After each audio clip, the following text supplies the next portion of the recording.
বিকেল ৫টা ১০ একই সময়ে ডান দিক দিয়ে প্রধানমন্ত্রী এবং বাম দিক দিয়ে বিরোধী দলের নেতা যখন অধিবেশন কক্ষে প্রবেশ করেন তখন কোরআন তেলাওয়াত চলছিল। প্রায় এক বছর পর এরকম দৃশ্য দেখা গেল জাতীয় সংসদে।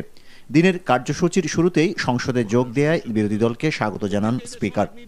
মাননীয় বিরোধী দলের নেতা এবং সদস্যবৃন্দ যারা আজকে এসেছেন, আমি আপনাদেরকে স্বাগত জানাচ্ছি। রাষ্ট্রপতির ভাষণ সম্পর্কে ধন্যবাদ প্রস্তাবের উপর বিরোধী দলের পক্ষে প্রথমে বক্তব্য সুযোগ পান শহীদুদ্দিন চৌধুরী অ্যানি।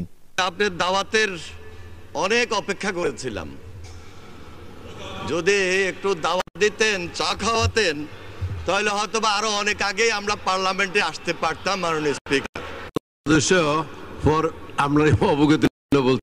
আমি দাওয়াত দিতে দিতে আপনাদেরকে একদম ৯১ নির্বাচনের আগে পাকিস্তানি গোয়েন্দা সংস্থার কাছ থেকে টাকা নেওয়ার অভিযোগ অস্বীকার করেন বিএনপির এই সংসদ সদস্য। আসাদ দুরবানি পাকিস্তানের সুপ্রিম কোর্টে যে হলফনামাটা দিয়েছেন, সেখানে কোথাও বাংলাদেশ সম্পর্কে, সেখানে কোথাও বিএনপি সম্পর্কে কোনো কথা উল্লেখ নেই। ইকোনমিস্ট পত্রিকা বলা হয়েছে বস্তা বস্তায় টাকা নিয়ে নির্বাচনে অংশগ্রহণ করেন। আজকে নতুন করে মনে করে দিতে হয় না, যারা পাকিস্তান থেকে নিচ্ছেন, যারা ইন্ডিয়া থেকে, ভারত থেকে নিচ্ছেন, আজকে সেই জন্য আপনার একটি তদন্ত কমিটি করা উচিত। মাননীয় স্পিকার, বিএনপির আরেক সংসদ সদস্য রেহানা আক্তার রানু সরকারি দলের সঙ্গে অতীতে জামায়াতের সংশ্লিষ্টতা সম্পর্কে বক্তব্য রাখলে অধিবেশন কক্ষে উত্তেজনা ছড়িয়ে পড়ে। গোলাম আজমের পা ছুঁয়ে সালাম করেছিলেন ৯৬ সালে তত্ত্বাবধায়ক সরকারের দাবিতে আপনারা একসাথে আন্দোলন করেছেন। আর যখন আমাদের সাথে আসে তখন হয় জঙ্গি। মাননীয় স্পিকার, কথা দিতে হবে, কথা বলতে এসেছি।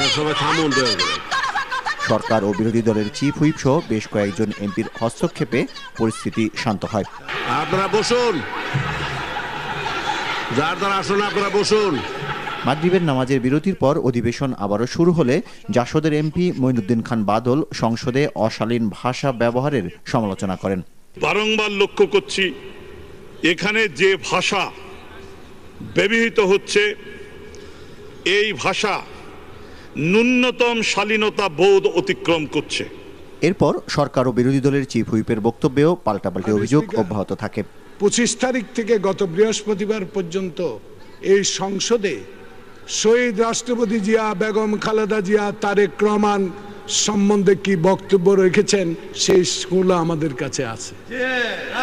মাননীয় স্পিকার, যদি অশালীন বক্তব্য আপনার ডান দিক থেকে বন্ধ হয়, অবশ্যই আপনার বাম দিক থেকেও বন্ধ হবে।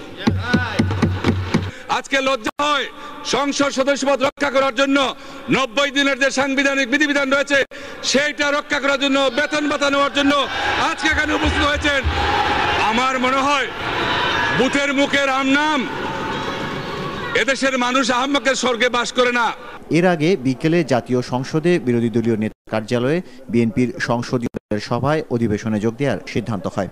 ৪ দলীয় জোটের কয়েকজন এমপিও সভায় যোগ দেন। আহমেদ সাগর, এনটিভি নিউজ, ঢাকা।